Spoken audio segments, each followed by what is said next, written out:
নাকে প্রচন্ড হাঁচি হচ্ছে, নিঃশ্বাস নিতে কষ্ট হবে, ভিতরে পলিপাস হয়েছে, নাক থেকে পানি পড়ছে। শীতের বেলায় অনেকেরই নাক বন্ধ থাকে।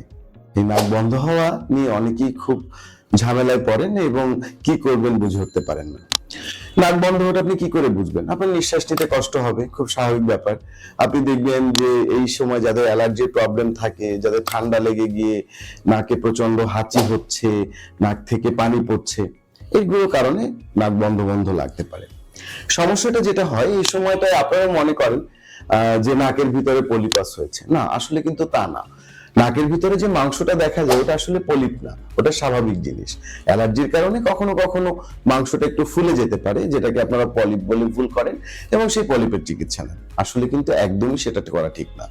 তো আমি আপনাদেরকে অনুরোধ করব যে নাক যদি বন্ধ হয়ে যায় অবশ্যই একজন নাক কান গলা ডাক্তারের পরামর্শ নেবেন, এবং পরামর্শ নিতে গেলে যে সুবিধাটা হবে, শুধুমাত্র যদি আপনার অ্যালার্জির কারণে নাক বন্ধ থাকে তাহলে এই সময় জাস্ট ওই জন্য কিছু ওষুধ ব্যবহার করলে আপনি ভালো হয়ে যাবেন।